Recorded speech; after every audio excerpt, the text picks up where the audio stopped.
Katharine Hepburn was born on May 12, 1907 in Hartford, Connecticut.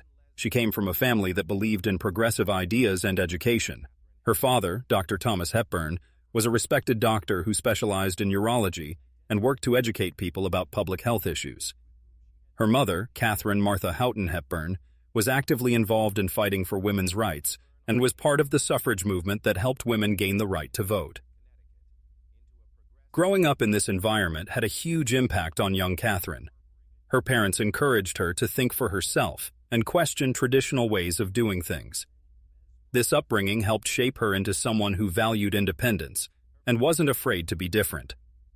These qualities would become the defining characteristics of both her personal life and her acting career. After finishing high school, Katharine attended Bryn Mawr College, where she studied history and philosophy. She graduated in 1928 and then decided to pursue acting as her career. Her early days in theater were challenging. She was fired from several productions because directors and producers found her too outspoken or unconventional. Many people in the industry weren't sure what to make of her unique voice, angular features, and athletic build, which were very different from the soft, feminine actresses who were popular at that time. Despite these early setbacks, Katharine refused to give up on her dreams. She believed in her abilities and was determined to succeed on her own terms. Her persistence paid off when she got her breakthrough role in 1932 in a film called A Bill of Divorcement, where she starred opposite the famous actor John Barrymore. Her performance impressed both audiences and critics, and suddenly she was a rising star in Hollywood. The success of her first major film led to more opportunities. In 1933, she appeared in Morning Glory, a performance that earned her first Academy Award for Best Actress. That same year, she also starred in Little Women, and in 1935 she appeared in Alice Adams. These films established her as a serious actress who could handle both dramatic and lighter roles. However, success in Hollywood wasn't always steady for Katharine. By the late 1930s, her popularity had declined significantly. Many of her films weren't making money at the box office, and some industry publications even labeled her box office poison, meaning that her name on a movie poster wasn't enough to attract audiences anymore. This was a devastating blow for any actor, but Katharine responded in a way that showed her business intelligence and determination. Instead of accepting defeat, Katharine took control of her career in 1940. She bought the rights to a stage play called The Philadelphia Story, and then sold those rights to MGM Movie Studio, but only on the condition that she would star in the film version. This bold move paid off brilliantly. The Philadelphia Story was a huge success and marked the beginning of her comeback. The film showcased her talent for sophisticated comedy and her ability to play intelligent, witty women who didn't conform to traditional gender roles. Throughout her career, Katharine proved she could handle many different types of roles. She was equally good in screwball comedies like Bringing Up Baby, 1938, and The Philadelphia Story, 1940, as she was in serious dramas like The African Queen, 1951, Suddenly Last Summer, 1959, and Long Day's Journey into Night, 1962. Her range as an actress was truly remarkable. One of the most important relationships in Katharine's life, both personally and professionally, was with actor Spencer Tracy. They made 9 films together and had a romantic relationship that lasted 26 years, from 1941 until Tracy's death in 1967.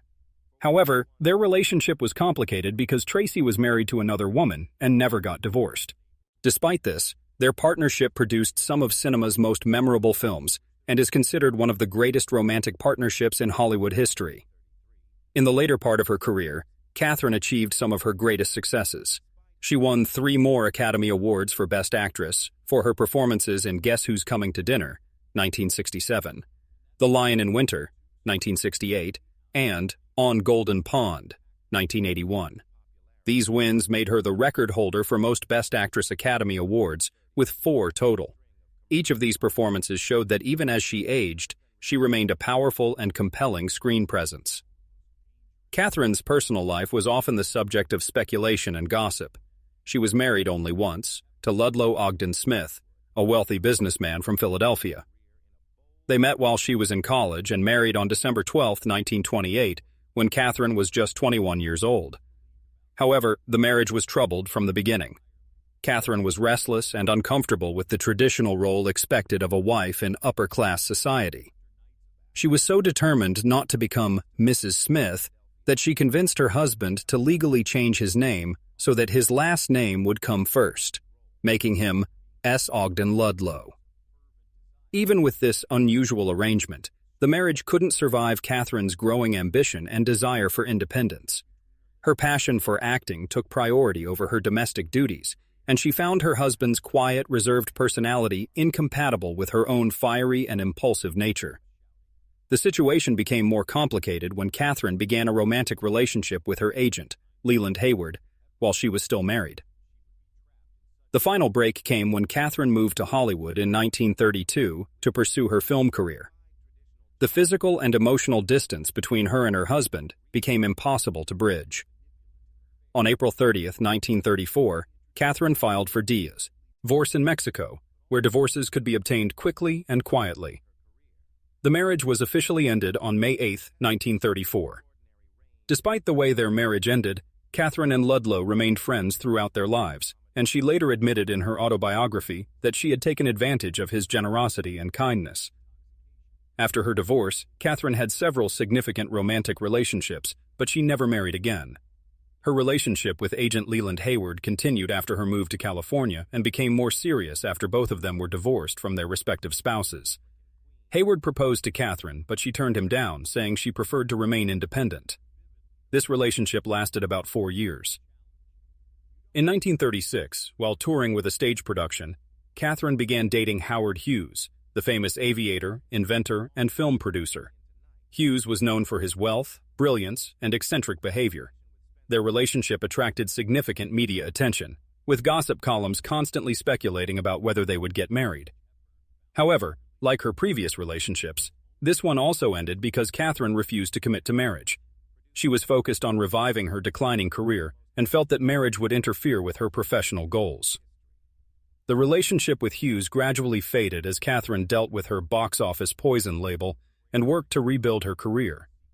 They remained on friendly terms, but their different personalities and priorities made a lasting partnership impossible. For Katharine, her career always came first, and she was unwilling to compromise her independence for any romantic relationship. Throughout her life, there were rumors and speculation about other relationships Katharine may have had, particularly with other women in Hollywood. Some biographers and Hollywood insiders claimed that she had romantic relationships with several notable actresses of her era. However, it's important to note that these claims are largely based on speculation, gossip, and unverified sources, rather than documented evidence.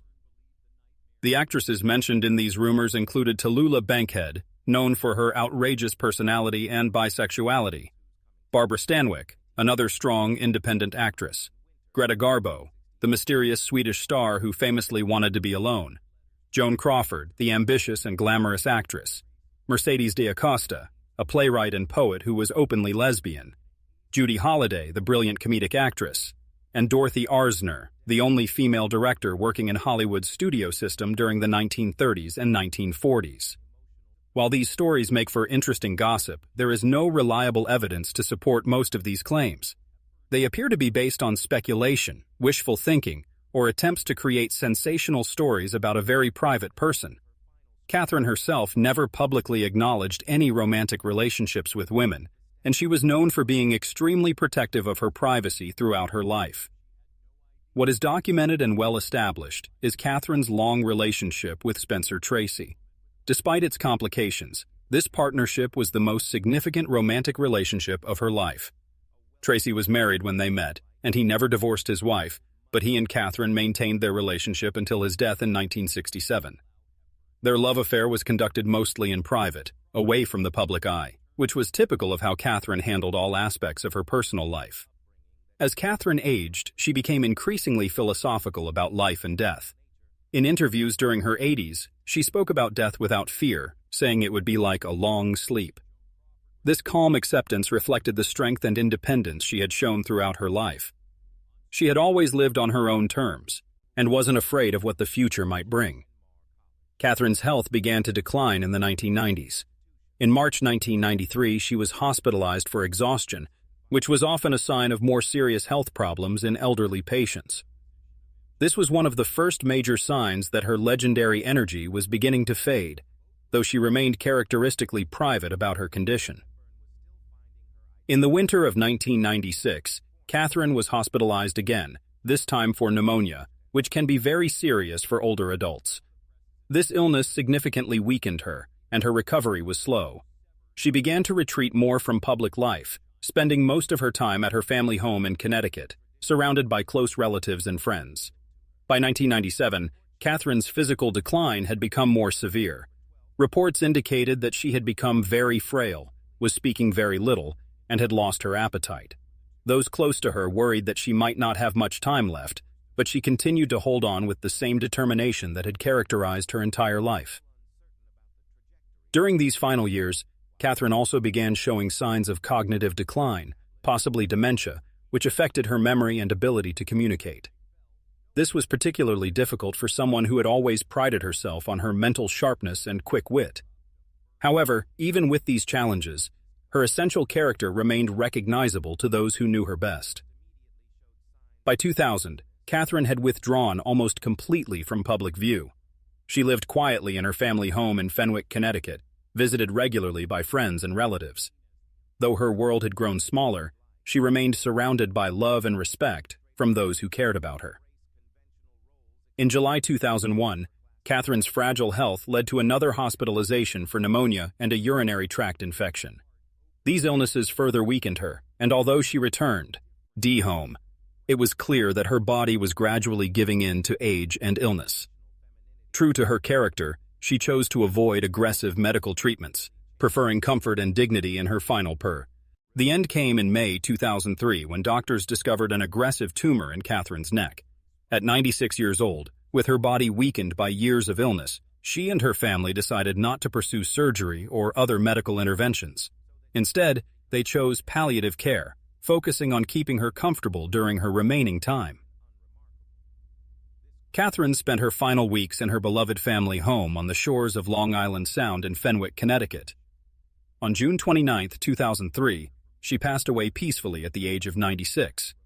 The official cause of death was cardiac arrest. She died surrounded by the familiar comforts of home, having lived exactly as she wanted, fearlessly, independently, and authentically. Katharine's death marked the end of an extraordinary era in American cinema. True to her character, she had requested that no public memorial service be held in her honor. She had never sought fame for its own sake, and wanted to maintain control over her image and legacy even after death. She was buried in Cedar Hill Cemetery in Hartford, Connecticut, near where she had grown up and maintained deep family roots throughout her life. Her grave serves as a quiet tribute to a woman who transformed the landscape of film and inspired countless people with her boldness, intelligence, and unbreakable spirit. Katharine Hepburn's legacy extends far beyond her 4 Academy Awards and dozens of memorable films. She was a pioneer who refused to conform to Hollywood's expectations of how women should behave. She wore pants when it was considered scandalous, spoke her mind when women were expected to be quiet, and maintained her independence when society expected women to be dependent on men.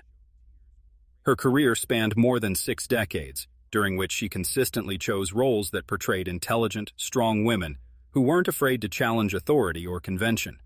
In doing so, she helped challenge how women could be portrayed on screen and in society. She showed that a woman could be successful, independent, and uncompromising without sacrificing her femininity or appeal. Perhaps most importantly, Katharine Hepburn lived her life as proof that it was possible to be true to oneself while achieving great success. She never apologized for who she was or tried to change herself to please others. This authenticity, combined with her extraordinary talent, made her not just a great actress, but also an inspiring example of how to live with integrity and courage. Her influence can be seen in countless actresses who came after her, women who were able to play strong, complex characters because Katharine had paved the way. She showed that audiences would accept and embrace actresses who were intelligent, independent, and unafraid to be different. In doing so, she didn't just entertain people. She helped change society's expectations and opened doors for future generations of women, both in Hollywood and beyond. Today, Katharine Hepburn is remembered not just as one of the greatest actresses in film history, but as a woman who lived life entirely on her own terms. Her story continues to inspire people to be true to themselves, to pursue their dreams with determination, and to never let others define who they should be. In a world that often demands conformity, her example reminds us of the power and beauty of authentic individualism.